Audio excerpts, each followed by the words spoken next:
Hi guys, today I'm going to be talking about the top 5 ways to stay productive when you work from home.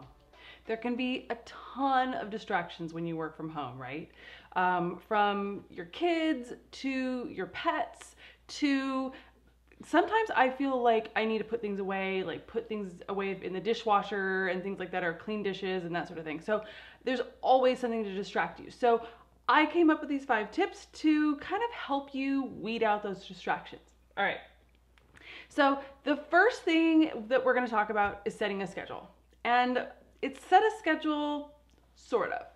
And what I mean by that is that have like a routine instead of an actual rigid schedule. Like get up at the same time every day and just figure out what your flow is, what your routine is, how much time you need in the morning to do things that you want to do. Like for instance, I like to get up around 7 o'clock and then I walk the dogs, I work out, I meditate, make myself some breakfast, and then get ready and start working probably around 10 o'clock. But there's a lot of little things that I do. So the time before 10 o'clock is when I kind of do those little things that distract me, like clean up and that sort of thing. So that can be really helpful. Keep to a schedule and just kind of figure out what your flow is and just make sure you really stick to it. Another thing is get a to-do list, whatever that is, whether you need a physical list that you write on and say, these are the 5 things that I'm going to tackle today. Personally, I like an electronic to-do list. I like to use the application called Things.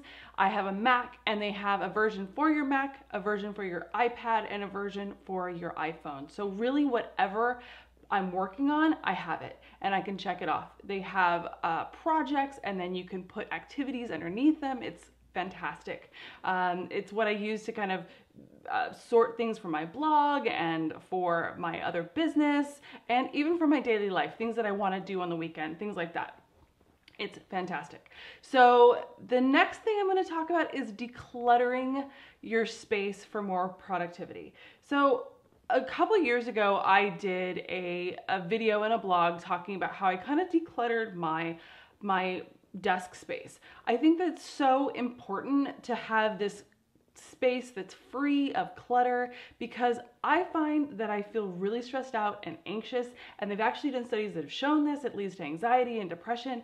So just clean up your space and so you know where things are, and just get unnecessary things off your desk. I can't even remember the weird things that I had on my desk that I was like, why is this here? I don't know. I think I had like a magic 8-ball. Kind of reminded me of high school, but I'm like, you know what? I don't think I really need this like tchotchke on my desk. So, just get rid of it. If you don't need it, get rid of it and get some storage bins. I actually have a really nice white file cabinet that I got from CB2. It was like $100 and I kind of put all of my stuff in there. So it's kind of out of the way, but I can get to it really easily. So the third thing that is really important is to create an office. So find a dedicated spot in your home to be your office. I do not think it's really productive if you're like, oh, today I'm just gonna work from the bed. Oh, I'm gonna work from this chair. It's just not productive, especially if you have to move your power cord or any of the other accoutrement you need for your space. It's just not productive.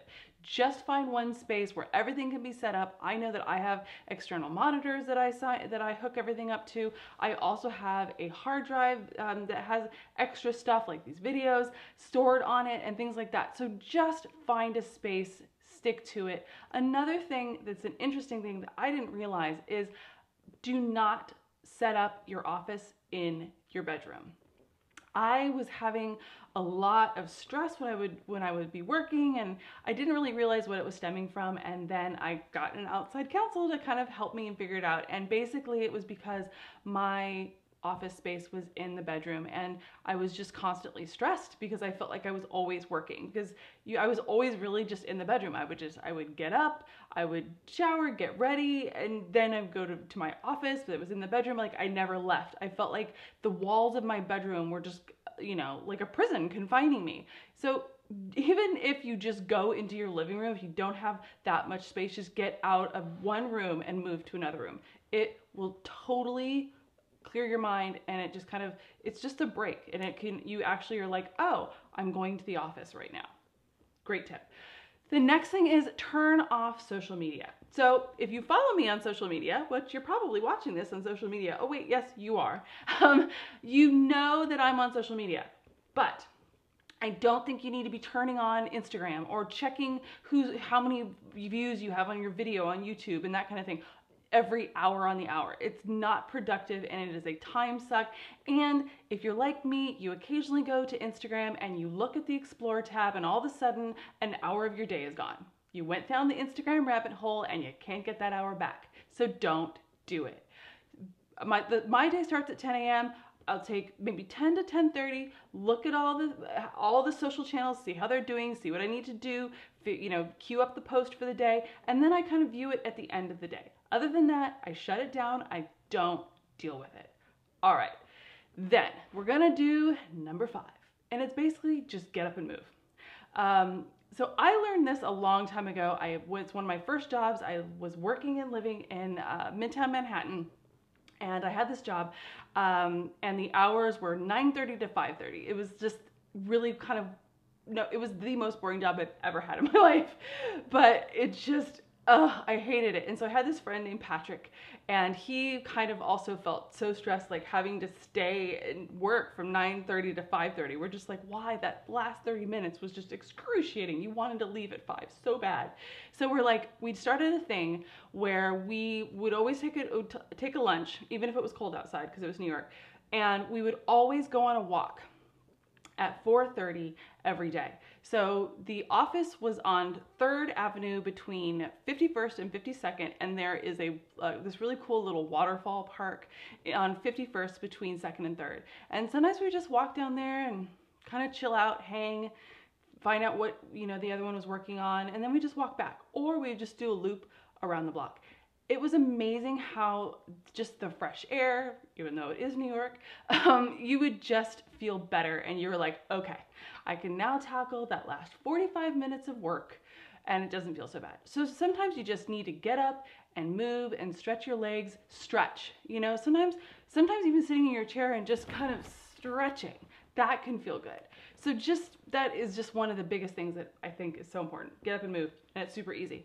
All right, so those are the 5 tips. And the most important thing, and this is not one of the tips, but it should be, just get started. Just do something. And all these 5 tips, they're not all gonna work for you. These are ones that work for me.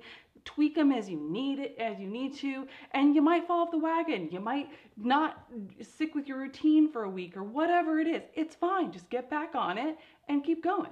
Everyone makes mistakes. So the most important thing is just get up and do it. And a lot of these tips can quite frankly be used even if you don't work from home. But I hope these help you. If you have other things that you do, please drop a comment, let me know. I'd love to do that, and maybe the next one will be the 10 tips, and one of your tips, and I'll make sure to give you a shout out for it, will be added to it. So anyway, leave a comment. I hope you found these helpful. If you did, please leave a comment and let me know, and I will see you next time. Bye.